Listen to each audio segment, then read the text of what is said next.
Welcome to the Influency Podcast. I'm Hadar, and this is episode number 284. And today we are going to practice shadowing with Wednesday Addams.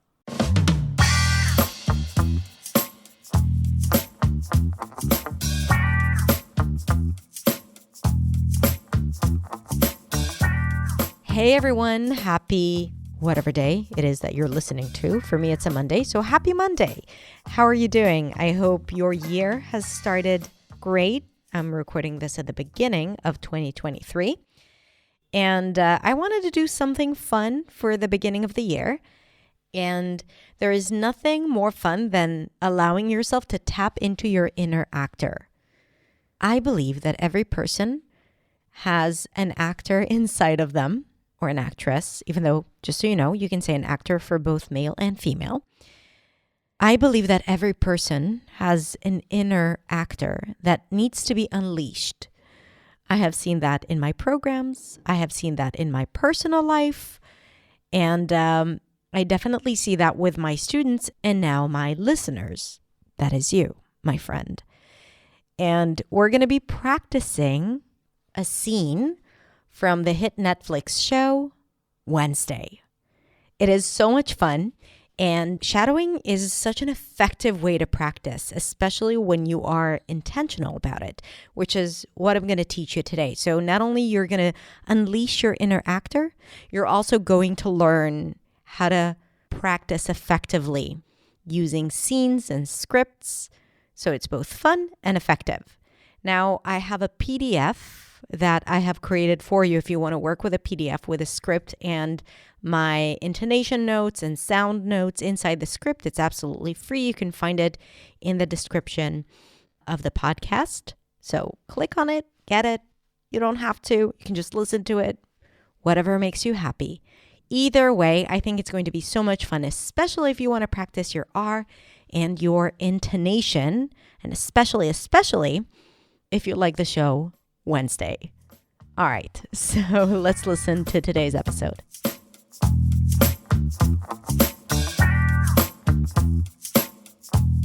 Have you ever wondered what is the most effective way to practice your intonation, rhythm, stress, and pronunciation? The answer is shadowing, but not just any type of shadowing, but intentional shadowing.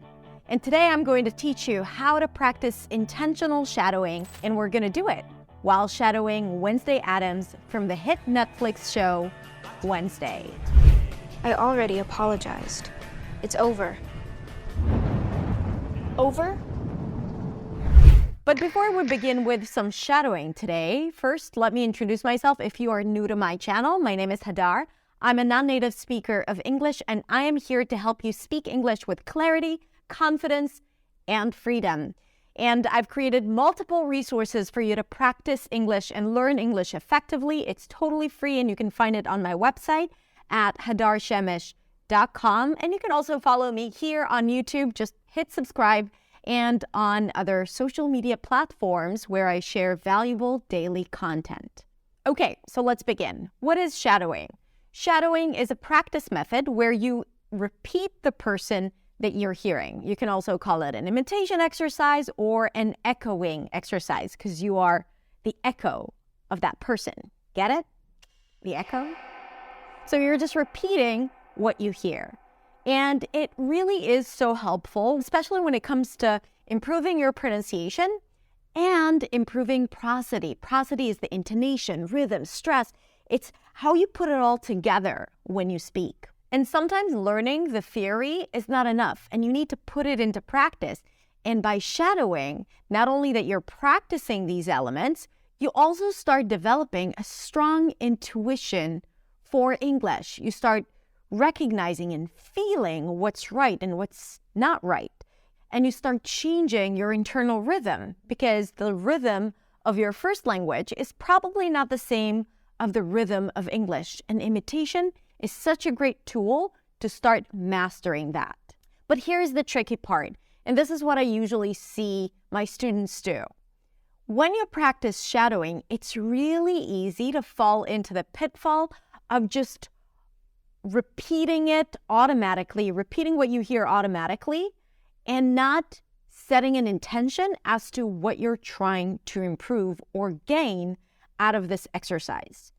And when you try to do everything, you end up focusing on nothing and therefore learning nothing. But if you really want to change, if you really want to get quick results, you have to be intentional. So you have to focus on the things that you'd like to improve and change. And today I'm going to show you how to do that exactly. I'm going to do it while focusing on two different things. Let's say you want to practice shadowing to improve your R's. You know how to pronounce the R, you have practiced it, yet you feel like it's hard for you to use it spontaneously when speaking. So today I'm going to show you how shadowing is going to help you with that. And then we're also going to practice shadowing, and the focus and the intention is going to be on intonation, and most specifically, operative words. The words that we stress to get our message across. Now, by the way, to help you with this exercise, I've prepared for you a script that you can download for free. The script has some of the notes that I'm going to be talking about today, whether it's about the R or about intonation. So feel free to download it. Just click the link below and get it. Now, the first step in a good shadowing exercise is to find a scene or a speech or a monologue that you like, and then the script. It's really easy when you have the script in front of you. Now, I've already taken care of that. I've selected a scene for you, and as I told you, you can download the script. The second thing is to monitor the speed. You can listen to it at regular speed, but you can also slow it down to 75% or 50% of the speed. There is nothing wrong with practicing shadowing with slower speed. Why? Because the focus is on intention and focusing on specific things and not just natural speech. Anyway, you won't be imitating people in real life, right? So for the sake of the practice, it's okay if you slow down the speaker by a bit or even by a lot. And you can also speed it up afterwards. So I have a 1-minute scene from Wednesday, and what I'm going to do is spend the first half shadowing it, focusing on improving the R, and the second part is going to be focusing on intonation and stressed words. So here's how I would do it if I want to focus on the R. If you have the script, I recommend that you mark all the words with R in them or just the R's. You can just mark them in bold. It's really helpful and it's easy for you to focus on what matters. And as you read it, it will be a reminder that this is where you need to go back to the R that you've practiced. Because what happens when we just repeat other people or just read a text through, it's very easy for us to go back to our native R or how we used to pronounce a certain sound rather than the new sound. So you're very likely to think that you're practicing it correctly, but in fact, you're going back to old habits and then you're not changing anything. So take the text, mark the sound that you want to work on. In our case, it's going to be the R, and let's play the video. I already apologized. It's over. Over? Tonight was just the icing on the birthday cake you couldn't even be bothered to cut. You will use anyone to get what you want, even if it means putting them in danger. We could have died tonight because of your stupid obsession. But we didn't. Now I'm one step closer to solving this case. That is what is important. I've tried really, really, really hard to be your friend. Okay, first sentence. First, I'm going to repeat it as is. I already apologized. I already apologized. Now, I want to do it again, thinking about the R sounds. We have it in the word already. By the way, she pronounces it with the L, already, but know that you can drop the L. It's also okay. Already, already, if that's easier for you, if you tend to confuse the L's and the R's. Already. But as you say the word already, make sure that you bring the tongue up, make sure it doesn't touch anything, and that you round your lips. So these three things, bring the tongue up, make sure the tip doesn't touch anything. You can focus on bringing the sides of the tongue to the sides of the teeth for a nice strong R and round your lips. And by the way, if the R is challenging for you, I have several videos teaching you how to pronounce the R that I'm going to link in the description below. Okay, so back to the script. I already apologized. So I'm saying it with the intention of pronouncing the R correctly, rounding the lips, making sure the tip of the tongue doesn't touch anything. Let's do it together. Already, already, already. It's over. It's over. Okay, so now there is an R at the end. Sometimes for some people, it might be a little more tricky. Let's make sure that you're getting to the R. Over, over. Now, yes, there are a lot of other things here to notice. There is the O's and go, and there is the reduction of the its, but I'm not going to focus on that right now. But I really want you to only focus on the R. It's okay if all the rest is not perfect. The purpose is to focus on what matters. In this case, the R. Over? Over, again, with a different intonation pattern. Over, make sure you round your lips. Tonight was just the icing on the birthday cake you couldn't even be bothered to cut. Okay, this is a little long, so let's do it slowly. Tonight was just the icing on the birthday cake you couldn't even be bothered to cut. So we have birthday, that's a tricky one, birthday. Tonight was just the icing on the birthday cake, birthday cake, birthday cake. Let's do it again. Tonight was just the icing on the birthday cake you couldn't even be bothered to cut. So we have another R in the word bothered, bothered. And this one has a TH too. So you want to make sure you say that a few times before you put it in the whole sentence. Bothered, Oz and father, bothered to cut, bothered to cut. The R is a little longer here. Bothered to cut. And get to the D at the end. Bothered to cut. Let's do it together again. Let's listen to the sentence. Tonight was just the icing on the birthday cake Tonight was just the icing on the birthday cake you couldn't even be bothered to cut. you couldn't even be bothered to cut. And again, we're only focusing on the R. You'll use anyone to get what you want, even if it means putting them in danger. You'll use anyone to get what you want, even if it means putting them in danger. So we only have an R at the end. So I would maybe not want to waste the sentence by only thinking of the R at the end. And maybe I would focus on the rhythm here a little bit.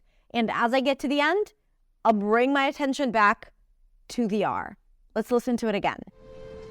You'll use anyone to get what you want. You will use anyone to get what you want, right? So we have that nice rhythm here.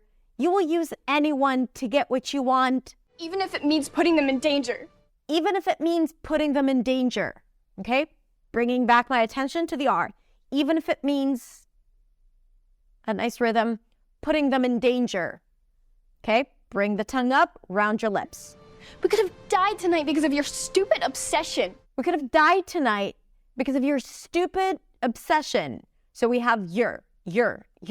So we're going to say the whole sentence, even though there is only one word with the R, and we'll get ready to say the R. We could have died tonight. We could have, listen to the reduction here. We could have died tonight Because of your stupid obsession. because of your reduction. So here we also have the R because of your. We make sure that we bring the tongue up. It's short. And then stupid obsession.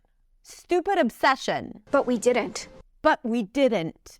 Now I'm one step closer to solving this case.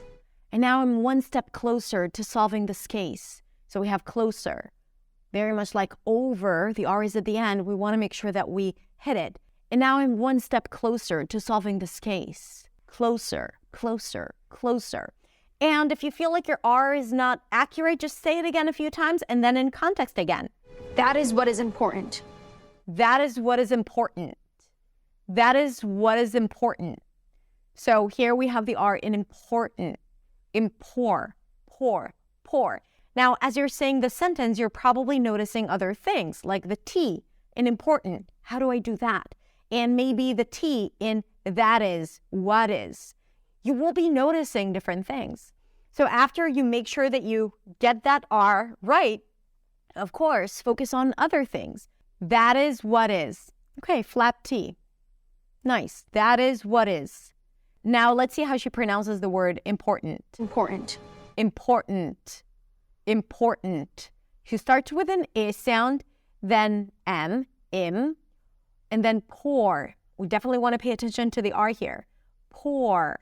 And then there isn't really a T there. It's a glottal stop. And then she releases the T. It's not a held T when she pronounces it. It's just t. Important. Important. There are several other ways to pronounce this word, and I'm going to link to a video where I teach that in the description. The last sentence for the part where we practice the R. Listen. I've tried really, really, really hard to be your friend. Lots of R's here. Okay, I've tried. Pay attention to the R. Really, really, really hard.